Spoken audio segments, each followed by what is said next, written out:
ಇಂದಿನ ವಿಡಿಯೋ ವಿಷ್ಣು ಸಹಸ್ರನಾಮ ಸ್ತೋತ್ರದ 41ನೇ ಶ್ಲೋಕದ ಬಗ್ಗೆ.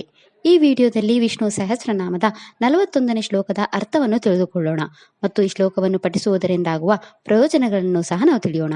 ವಿಷ್ಣು ಸಹಸ್ರನಾಮದ 41ನೇ ಶ್ಲೋಕವು ಹೀಗಿದೆ.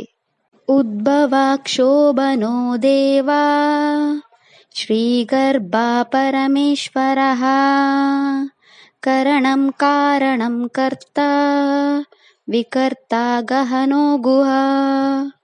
ಈ ಶ್ಲೋಕದಲ್ಲಿ ವಿಷ್ಣುವಿನ 11 ನಾಮಗಳಿವೆ.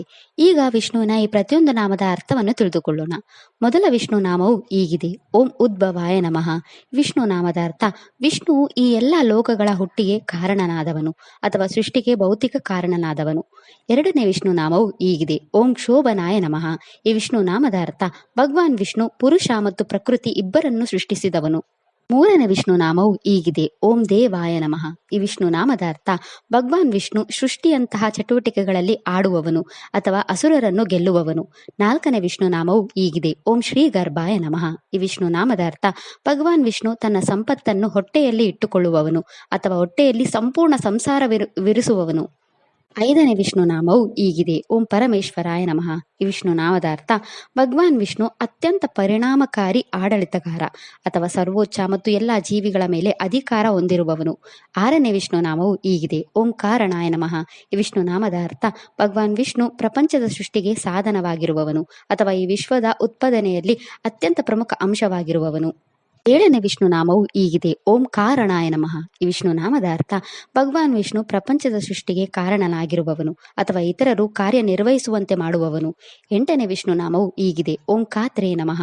ಈ ವಿಷ್ಣು ನಾಮದ ಅರ್ಥ ಭಗವಾನ್ ವಿಷ್ಣು ಸ್ವತಂತ್ರ ಯಜಮಾನ ಅಥವಾ ಯಾವಾಗಲೂ ಸ್ವತಂತ್ರನಾಗಿರುವವನು. ಒಂಬತ್ತನೇ ವಿಷ್ಣು ನಾಮವು ಹೀಗಿದೆ. ಓಂ ವಿಕಾತ್ರೇ ನಮಃ. ಈ ವಿಷ್ಣು ನಾಮದ ಅರ್ಥ ಭಗವಾನ್ ವಿಷ್ಣು ವಿಚಿತ್ರ ಲೋಕಗಳನ್ನು ಸೃಷ್ಟಿಸಿದವನು ಅಥವಾ ಈ ವಿಶಿಷ್ಟ ವಿಶ್ವವನ್ನು ಸೃಷ್ಟಿಸಿದವನು. ಹತ್ತನೇ ವಿಷ್ಣು ನಾಮವು ಹೀಗಿದೆ. ಓಂ ಗಹನಾಯ ನಮಃ. ಈ ವಿಷ್ಣು ನಾಮದ ಅರ್ಥ ಭಗವಾನ್ ವಿಷ್ಣು ಯಾರ ಆಕಾರ, ಶಕ್ತಿ ಮತ್ತು ಕ್ರಿಯೆಗಳನ್ನು ತಿಳಿದುಕೊಳ್ಳುವುದು ಕಷ್ಟಕರವು ಅಥವಾ ಯಾರ ಸ್ವಭಾವ, ಶ್ರೇಷ್ಠತೆ ಮತ್ತು ಕ್ರಿಯೆಗಳನ್ನು ಯಾರಿಗೂ ತಿಳಿಯಲಾಗದವನು. 11ನೇ ವಿಷ್ಣು ನಾಮವು ಹೀಗಿದೆ. ಓಂ ಗುಹಾಯ ನಮಃ. ಈ ವಿಷ್ಣು ನಾಮದ ಅರ್ಥ ಭಗವಾನ್ ವಿಷ್ಣು ಭ್ರಮೆಯಿಂದ ಎಲ್ಲವನ್ನು ಮರೆಮಾಡುವವನು ಅಥವಾ ಮಾಯೆಯ ಸಹಾಯದಿಂದ ತನ್ನ ಸ್ವಭಾವವನ್ನು ಮರೆಮಾಡುವವನು. ವಿಷ್ಣು ಸಹಸ್ರನಾಮದ ಈ 41ನೇ ಶ್ಲೋಕವು ಭಗವಾನ್ ವಿಷ್ಣು ನಮ್ಮನ್ನು ಈ ಲೌಕಿಕ ಬಂಧನಗಳಿಂದ ಮುಕ್ತಗೊಳಿಸುವವನು. ಅವನು ಎಲ್ಲ ದುಃಖಗಳನ್ನು ನಿವಾರಿಸಿ ನಮಗೆ ಬೆಳಕನ್ನು ನೀಡುತ್ತಾನೆ. ಅವನು ಲಕ್ಷ್ಮೀ ದೇವಿಯನ್ನು ಸಂತೋಷಪಡಿಸುತ್ತಾನೆ ಮತ್ತು ಪೋಷಿಸುತ್ತಾನೆ. ಲಕ್ಷ್ಮಿಯ ಉಪಸ್ಥಿತಿಯಿಂದ ಅವನು ಪರಮ ಸಮೃದ್ಧಿಯನ್ನು ಪಡೆಯುತ್ತಾನೆ.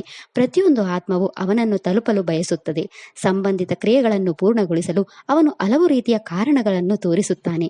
ಅವನು ಎಲ್ಲ ಕ್ರಿಯೆಗಳ ಕಾತುರಾಗಿದ್ದಾನೆ. ಅವನು ಬದಲಾವಣೆಗೆ ಒಳಗಾಗುತ್ತಾನೆ ಮತ್ತು ತನ್ನ ಭಕ್ತರ ಸಂತೋಷ ಮತ್ತು ದುಃಖಗಳಿಗೆ ಪ್ರತಿಕ್ರಿಯಿಸುತ್ತಾನೆ. ಅವನು ಇತರರಿಗೆ ತಿಳಿದಿಲ್ಲದ ಆಳವಾದ ಸ್ವಭಾವವನ್ನು ಹೊಂದಿದ್ದಾನೆ ಮತ್ತು ಅವನು ಇಡೀ ಜಗತ್ತನ್ನು ರಕ್ಷಿಸುತ್ತಾನೆ ಎಂದು ಈ ಶ್ಲೋಕವು ಹೇಳುತ್ತದೆ. ಮಕ್ಕಳಾಗಲು ಕಷ್ಟಪಡುತ್ತಿರುವ ದಂಪತಿಗಳು ಈ ಶ್ಲೋಕವನ್ನು ಪಠಿಸಬೇಕು. ಈ ಶ್ಲೋಕವು ನಿಮ್ಮ ಜೀವನದಲ್ಲಿ ಒಳ್ಳೆಯ ಮಕ್ಕಳನ್ನು ಪಡೆಯಲು ಸಹಾಯ ಮಾಡುತ್ತದೆ. ಈ ಶ್ಲೋಕವು ನಿಮಗೆ ಸದ್ಗುಣಶೀಲ ಮತ್ತು ಆರೋಗ್ಯವಂತ ಮಕ್ಕಳನ್ನು ಪಡೆಯಲು ನಿಮಗೆ ಸಹಾಯ ಮಾಡುತ್ತದೆ. ಪುಬ್ಬ ಅಥವಾ ಪೂರ್ವ ಫಾಲ್ಗುಣಿ ನಕ್ಷತ್ರಕ್ಕೆ ಸೇರಿದ ಜನರು ತಮ್ಮ ಜೀವನದಲ್ಲಿನ ಎಲ್ಲಾ ಸಮಸ್ಯೆಗಳನ್ನು ತೊಡೆದು ಹಾಕಲು ಮತ್ತು ನಿಮ್ಮ ಜೀವನದಲ್ಲಿ ಎಲ್ಲಾ ಶುಭಗಳನ್ನು ಪಡೆಯಲು ಈ ಮಂತ್ರವನ್ನು 27 ಬಾರಿ ಜಪಿಸಬೇಕು. ಇದಿಷ್ಟು ವಿಷ್ಣು ಸಹಸ್ರನಾಮ ಸ್ತೋತ್ರದ 41ನೇ ಶ್ಲೋಕದ ಕುರಿತಾಗಿದ್ದು. ನಾಳೆಯ ವಿಡಿಯೋದಲ್ಲಿ ವಿಷ್ಣು ಸಹಸ್ರನಾಮದ 42ನೇ ಶ್ಲೋಕದ ಬಗ್ಗೆ ಚಿಂತನೆಯನ್ನು ಮಾಡೋಣ. ಶ್ರೀಕೃಷ್ಣ ಅರ್ಪಣಮಸ್ತು. ಈ ವಿಡಿಯೋ ಇಷ್ಟ ಆದರೆ ಲೈಕ್ ಮಾಡಿ, ಶೇರ್ ಮಾಡಿ ಮತ್ತು ಚಾನೆಲ್ ಸಪೋರ್ಟ್ ಮಾಡೋಕೆ ಸಬ್ಸ್ಕ್ರೈಬ್ ಮಾಡಿ. ಧನ್ಯವಾದಗಳು.